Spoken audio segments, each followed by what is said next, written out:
Hello दोस्तों, my name is Deependra Sahu. तो आज हम देखेंगे त्रिकोणमिति जो सारणी है उसको किस प्रकार से अपन बनाएंगे। तो यहाँ पे आपने देखा त्रिकोणमिति में 6 चीजें होती हैं: साइन, कॉस, टेन, कोसेक, सेक और कॉट।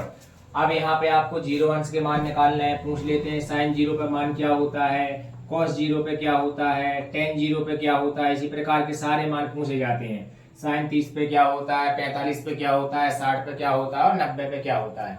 तो यहाँ पे हम सबसे पहले आपको सारणी बनाना सिखाएंगे। आपको कोई भी चीज रटने की आवश्यकता नहीं है, केवल यदि आप एक बार समझ लेते हैं तो आप आसानी से सारणी को बड़े ही प्यार से आराम से इसको बना सकते हैं। जैसा कि अब यहाँ पे देखें सभी लोग। सबसे पहले अपन साइन के सभी मान निकालेंगे। तो साइन के सभी मान निकालने के लिए आप क्या करना है, सबसे पहले जीरो से गिनती लिखना है। 0 1 2 3 4 यहां तक गिनती लिखने के बाद फिर से सुने 0 1 2 3 4। अब सबके बटे में लिखना है आपको 4। अगर आप इतना काम कर लेते हैं तो आसानी से साइन के सभी मान निकल आएंगे और सब पे लगा देना है रूट इस प्रकार से। फिर से सुनेंगे क्या करना है। सबसे पहले 0 1 2 3 4 गिनती लिखना है और सबको 4 से भाग लगाना है और सबके ऊपर वर्गमूल लगा देना है। अब आपको पता होगा, अगर इनको सॉल्व करें, देखें जरा। 0 में 4 से भाग करें क्या आएगा, 0 आएगा और 0 का वर्गमूल बाहर क्या निकालेगा, 0 निकालेगा। तो सबसे पहले अपन देख लें। अब यहाँ पे इसकी बात करें, 1 का वर्गमूल क्या होता है 1, ठीक है, और 4 का वर्गमूल क्या होता है 2। तो इस प्रकार से यहाँ से क्या निकलेगा आपका 1/2, ठीक है। यहाँ देखें, सबसे पहले इसको काटेंगे हम। 2 एकम 2, 2 दूनी 4। आपको पता है 1 का वर्गमूल 1, जबकि 2 का वर्गमूल होता नहीं है तो वर्गमूल के अंदर 2 ही रहेगा। 3 का होता नहीं है तो वर्गमूल 3 जाओ कहते हो। 4 का होता है 2। अब यहाँ 4 से 4 कटेगा तो क्या बचेगा दोस्त, 1 बचेगा और 1 का वर्गमूल क्या होता है 1 होता है। अब यहाँ पे इन सभी मानों को हम उठा के लिख देंगे। जैसे कि सबसे पहले 0 आया, फिर क्या आया 1/2, फिर क्या आया 1/√2, फिर क्या आया करणी 3/2, फिर क्या आया आपका 1। साइन के मान बड़े आसानी से मिल गए।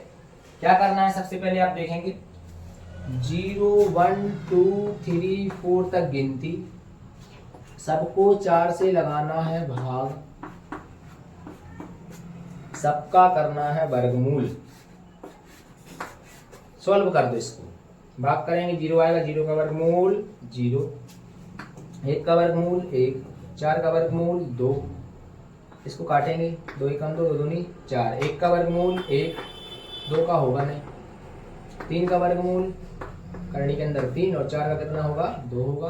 4 से 4 कटे क्या आएगा 1 और 1 का वर्गमूल कितना होता है 1। साइन के मान आपको आसानी से मिल गए। आप कॉस के मान चाहिए हैं, इसको पलट के लिख देंगे हम लोग। सबसे पहले 1, फिर क्या आएगा करनी 3/2, फिर 1/2, फिर 1/2 और फिर 0। अब साइन के आ गए, कॉस के भी आ गए। अब बात आती है टेन की।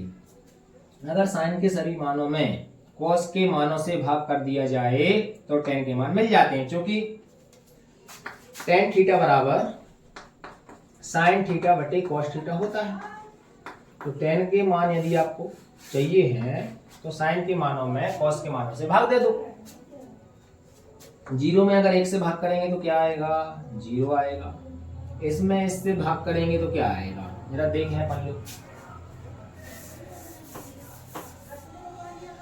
1/2 में भाग करेंगे √3/2 से। आपको पता होगा भाग का निशान गुणा में बदल जाता है और एक संख्या पलट जाती है, नीचे वाली ऊपर, ऊपर वाली नीचे। 2 से 2 कटा, क्या आ गया दोस्त 1/√3। ये सिंपल सी भाषा में समझें। इस 2 को 2 से काट दो तो ऊपर है 1, नीचे क्या है करनी थी। ये पूरा कटेगा तो क्या आएगा 1 आएगा। 2 से 2 कट जाएगा तो करनी 3/1 और 1 लिखो चाहे ना लिखो, और 1 में 0 से भाग करेंगे तो आएगा आपका अपरिभाषित। टेन के मान भी आसानी से मिल गए। अब हमें सभी मान प्राप्त हो चुके हैं, बाकी बचे ये कोसेक, सेक और कॉट। इनके लिए समझने के लिए बहुत सिंपल सा हम रूल बताएंगे। साइन के मान यदि हैं तो कोसेक के मान बड़े आसानी से निकलते हैं, अगर आप उसका उल्टा करते हो तो।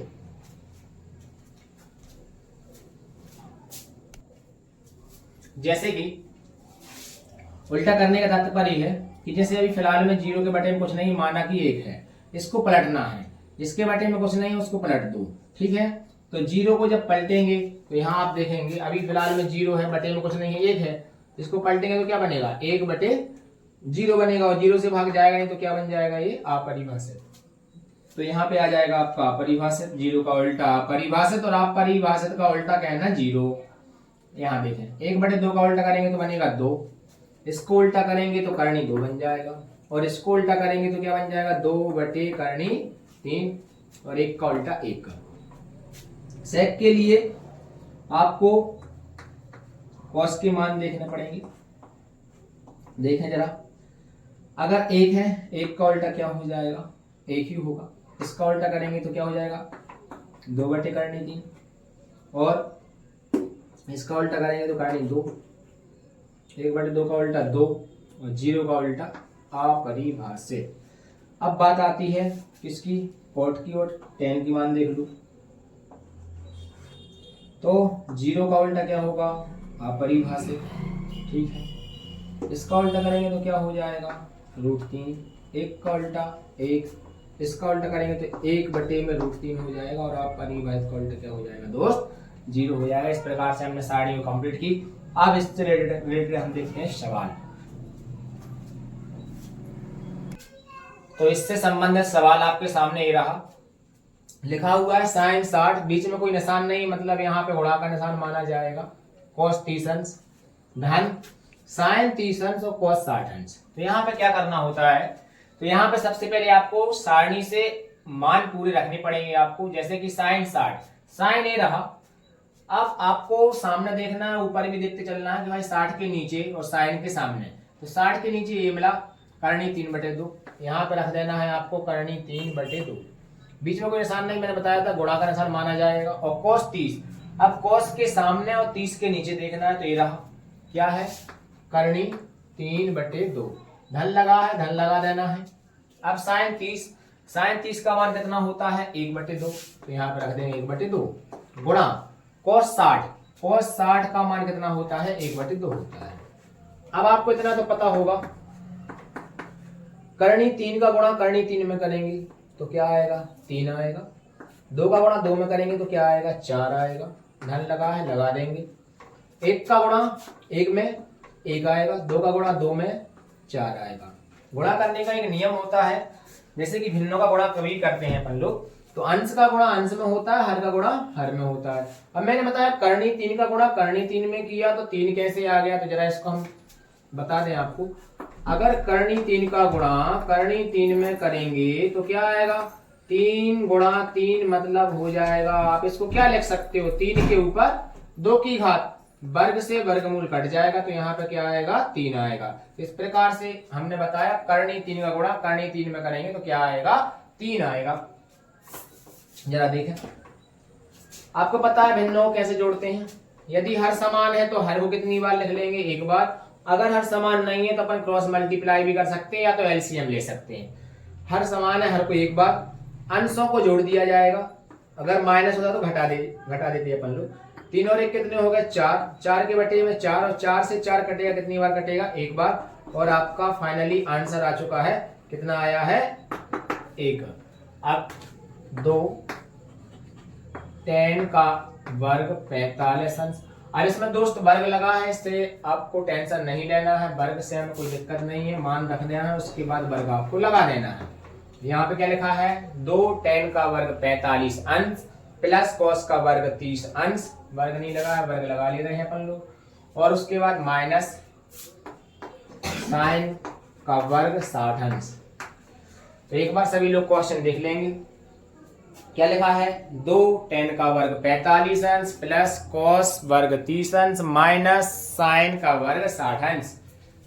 तो यहाँ पे 2 है, 2 लिखेंगे, गुणा लगाएंगे, tan 45 का मान कितना होता है 1 होता है। अब आपको वर्ग से टेंशन नहीं लेना है, पहले मान रख देना है, फिर वर्ग लगाए तो लगा देना है। cos cos 30 का मान कितना होता है? तो ये होता है √3/2 वर्ग लगा है, वर्ग लगा देना है। और sin 60 का मान होता है √3/2 वर्ग लगा है, लगा दो। आप लोग एक बार बताइए हमें, ये प्लस का है, ये माइनस का है, तो इसको यहीं से अपन कट कर सकते हैं। तो आपके पास बचा कितना? 2 गुणा 1 का वर्ग कितना होता है? 1, 2 एका 2, और फाइनली आंसर आ चुका है 2। इस प्रकार से हमने इन सवालों को देखा। बाकी के सवाल आपको देखने को मिलेंगे कल अगले वीडियो में। जय श्री राम।